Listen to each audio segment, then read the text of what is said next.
हरिओम. आज बुधवार 7 ऑगस्ट 2024.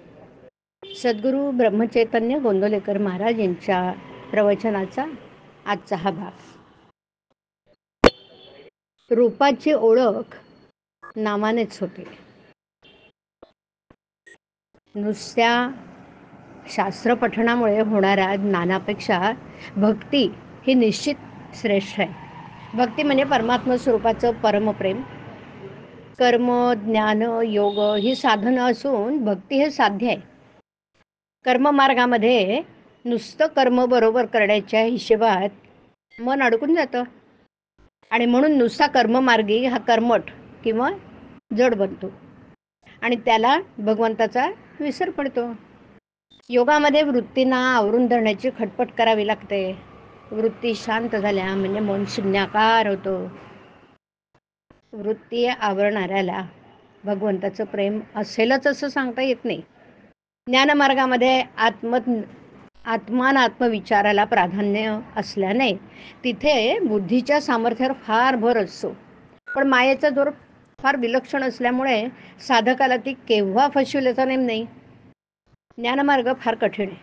ज्ञानमार्गी माणसाला अभिमानाची बाधा लवकर होते. माझे मतच तेवढं खरं असं तो धरून चालतो. ज्ञानी मनुष्य जगताला मायाकार्य मानतो, म्हणजेच जगत मिथ्या आहे असं तो समजतो. परमात्मा जर सर्वव्यापी आहे तर हे जगत त्याच्यामध्येच असलं पाहिजे आणि म्हणून भक्त या सृष्टीला मिथ्या न मानता भगवंताची लीला समजतो. त्याला या सृष्टीमध्ये सर्व ठिकाणी भगवंताचा महिमा, त्याचे विभूतिमत्व, त्याचा आनंद भरलेला दिसून येतो. सृष्टीमध्ये सौंदर्य, माधुर्य, मनोहरभाव, पावित्र्य, प्रेम हे सगळं बघून जीव मोहित होतो. पण सृष्टीमधल्या विभूती रूपांची उपासना करून जीवाची तृप्ती होत नाही ना, कारण विभूती हे साक्षात भाव नाहीत आणि म्हणून भगवंताच्या साक्षात गुणांची आणि भावांची जरुरी लागते की नाही. त्यांच्या प्राप्तीनेच जीवाची तृप्ती होणार. मात्र सौंदर्याने, माधुर्याने भरलेलं हे भगवंताचंच रूप आहे हे समजायला त्याला भगवंताचं नाम देणं जरूर आहे. कारण त्या रूपाला भगवंताचं नाम दिलं नसेल तर ते रूप मायावी, राक्षसाचं देखील ठरेल.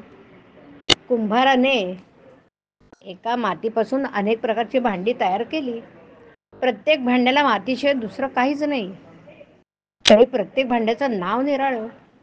तुकाराम बुवा एवढे मोठे संत बनले, पण भगवंत सर्व ठिकाणी व्यापून आहे असं म्हणून ते विठोबाला राम म्हणाले नाहीत किंवा दत्ताला महादेव असं म्हणाले नाहीत. जगत हे भगवंतापासून भिन्न नाही. जगतात आढळणारी सर्व रूपं भगवंताची आहेत, पण रूपाची ओळखण नामानेच होते.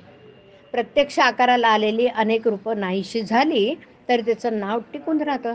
म्हणजे नाम हे देशकालाच्या मर्यादेच्याही पलीकडचं असतं आणि म्हणून ते रूपापेक्षा जास्त सत्य नक्की आहे.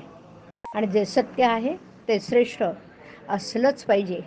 सत्य वस्तू ओळखणं हाच परमार्थ.